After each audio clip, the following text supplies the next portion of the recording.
Bonjour à tous et bienvenue dans SIC, la journée mondiale du malade, la loi sur le respect des principes de la République et le message de carême du pape François, c'est tout de suite dans SIC. Ce jeudi 11 février, c'était la journée mondiale du malade sur le thème « Tout le monde te cherche ». Cette journée, créée en 1992 par le pape Jean-Paul II, est aussi la fête de Notre-Dame de Lourdes qui célèbre la première apparition de Marie à Bernadette-Soubirous. Au sanctuaire, une messe internationale a été célébrée. Cette année, seulement 1200 personnes ont pu y assister à cause des restrictions sanitaires. Mais ils étaient nombreux connectés par Internet ou par la prière, particulièrement en cette période de pandémie.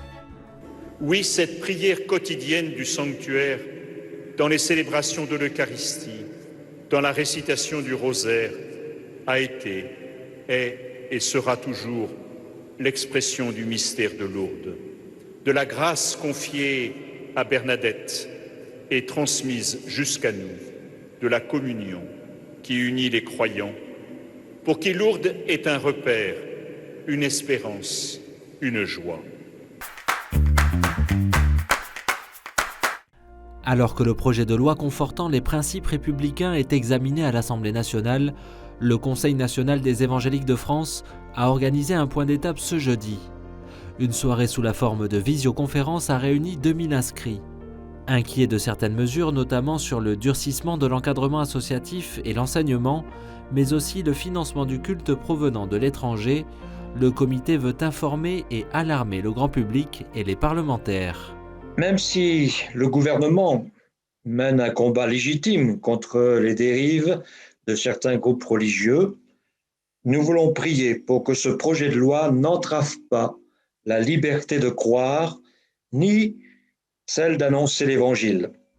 Monseigneur de Moulin-Beaufort, auditionné le 4 février par la commission des lois de l'Assemblée, craint que cela ne crée une défiance entre la République et les croyants. Ce qui nous gêne un peu dans ce projet de loi et dans ce que nous pouvons entendre parfois, c'est le sentiment malgré tout que les croyants, les citoyens français croyants seraient des citoyens dont il faudrait avant tout se méfier. On se retrouve devant un projet de loi qui, qu'il le veuille ou non, est essentiellement répressif. Le fondateur de l'aide à l'Église en détresse accusé d'agression sexuelle. Un article publié en Allemagne dans la revue Christ und Welt révèle que le père Werenfried von Straten, fondateur de l'AED, a été accusé en 2010 d'agression sexuelle. Cette accusation est portée par une ancienne employée de l'AED sur des faits présumés datant de 1973.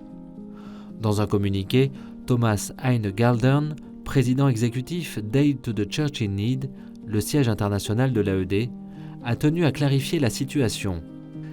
Les responsables de Aid to the Church in Need ont immédiatement informé les autorités ecclésiastiques compétentes. L'engagement de poursuites civiles, qui avait été envisagé au même moment, s'est avéré impossible car l'accusé était déjà décédé. La personne concernée a exprimé le souhait de confidentialité. Aid to the Church in Need a respecté ce souhait. D'autres allégations de violences sexuelles à l'encontre du père von Straten ne sont pas connues jusqu'à présent.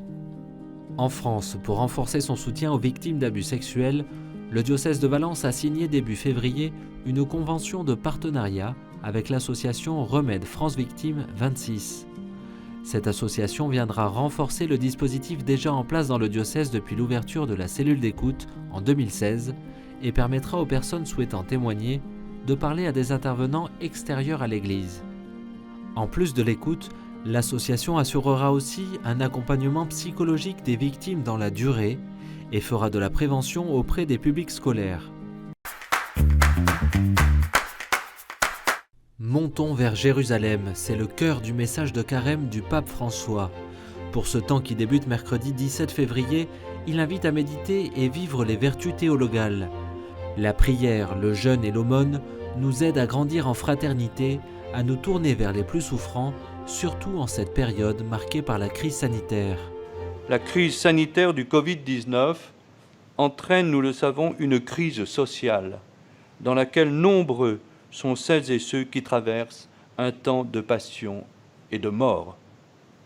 Dans ce même temps, un certain nombre sont maltraités dans leurs convictions, dans leurs droits, dans leurs aspirations profondes.